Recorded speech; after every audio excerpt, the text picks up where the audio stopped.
Et alors à vous, nouvelle vidéo top solide, et aujourd'hui je vous propose de nous retrouver sur un petit sujet, tout petit, mais des fois qui peut bien arranger, à savoir la distribution sur les blocs contrats.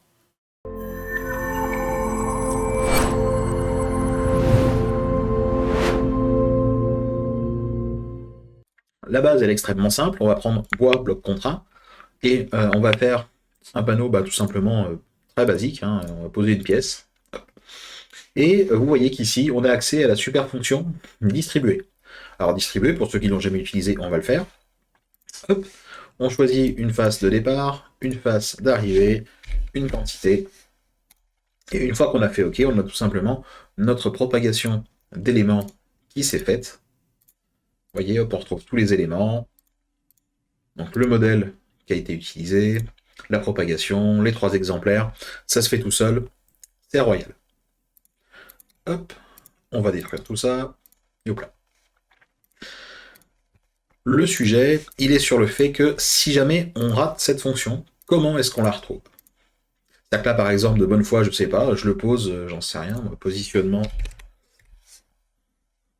je le veux à 200 du bas. Ouais, top. Hop là. Je quitte la fonction. Si je reclique sur mon panneau, je ne peux pas distribuer le panneau. C'est-à-dire que je ne peux pas revenir en arrière, je ne peux pas re-rentrer dedans.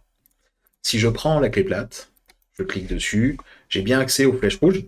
Je peux éventuellement le positionner un petit peu, je peux rebouger sur décalage, mais je ne peux pas le distribuer encore une fois. Eh bien, il faut savoir que tout simplement, si vous allez sur la fonction bloc contraint ici, vous aurez la fonction répétée. Alors pourquoi elle ne s'appelle pas distribuer, je ne sais pas, mais le fait est qu'elle va lancer la fonction de distribution. Vous voyez, hop, vous avez ici à distribuer ou linéaire contraint pour ceux qui veulent choisir autre chose, mais l'idée dans cette vidéo c'est de retrouver ce bouton. Vous allez faire distribuer, et là cette fois on est parti, comme tout à l'heure. Hop, hop. Et voilà, en avant, Guingamp. Et on retrouve bien le même résultat, vous voyez, avec les mêmes définitions. Et ça, malgré un positionnement de départ différent. Vous vous doutez de ce qui va suivre pour la version en automatique. Je vais simplement cacher ce qu'on a fait là. Hop là. Parce que du coup, on avait le même sujet en automatique. Hein, quand vous posiez votre bloc contraint et que vous sortiez de la fonction, c'était fini. Et ben RIP, hein, même chose. On retrouvait à la fois toujours pas les éléments. Même hein, si on fait le petit plus, vous voyez, on peut transformer en panneau, on peut faire des usinages. Mais on n'a toujours pas cette fonction de distribution. Et ben même combat, on retrouve, on vient bien sur le bloc contraint. Attention, hein, pas sur la pièce. Au clic droit, on n'a pas du tout les mêmes commandes. Enfin, en tout cas, on n'a pas celle-ci. Et si je viens là, j'ai la commande répétée, je peux à nouveau distribuer. Et là, pareil, hop, hop. Juste en haut, cette fois, je n'en mets que 2 pour la forme. Notez par ailleurs que la fonction de distribution est cumulable avec les modèles de panneaux définis si vous en avez fait. J'ai déjà gratté une vidéo là-dessus sur, je crois, le bloc contraint. Je vous mettrai la petite fiche en haut à droite. Mais vous pouvez par exemple directement définir vos panneaux, ce qui fait qu'il va faire ça plutôt intelligemment et qu'on va bien avoir une distribution des panneaux, c'est-à-dire une répétition correcte et non pas un répété simple de l'entité panneau qui provoquerait éventuellement des erreurs. On a bien un modèle qui est correctement réglé. Voilà, ça c'est le petit plus, pensez-y, hein, pour ceux qui travaillent beaucoup l'entité panneau et qui dessinent en direct. Sinon, je vous encourage carrément le niveau du dessus, hein, comme toujours, à avoir une bibliothèque organisée, rangée, qui va bien. Enfin bref, voilà, un truc dans ce goût-là, qui vous permettent de vous y retrouver, qui soit clair pour vous et qui vous permettent d'avancer. Et à défaut, bah oui, avoir des modèles de panneaux préenregistrés va vous permettre de dessiner à vitesse grand V beaucoup plus vite tout en dessinant de zéro. Et ça a quand même de sacrés avantages. Et bien voilà, la distribution dans le bloc contraint, c'est quelque chose de pénible après coup. Je veux dire, j'étais le premier à aller que je la retrouvais pas. Du coup, il m'avait fallu un petit bout de temps, essayer de gratter un peu pour les retrouver dans l'arbre, parce que comme toujours, il y a des petites différences entre les menus contextuels, le menu tout court, les icônes, ce qu'on a sur la pièce, ce qu'on a dans le retour graphique. Du coup, plus que l'exemple du bloc contraint à distribuer, n'hésitez pas à fouiller. Il y a des fois, typiquement, je sais qu'on essaie de montrer toujours que tout est possible dans le retour graphique.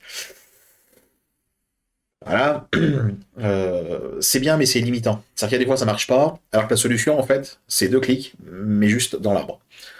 Je dis pas que c'est mieux, je dis pas que c'est moins bien. Personnellement, je suis plutôt fan de l'arbre parce que je sais qu'à peu près tout est possible par là.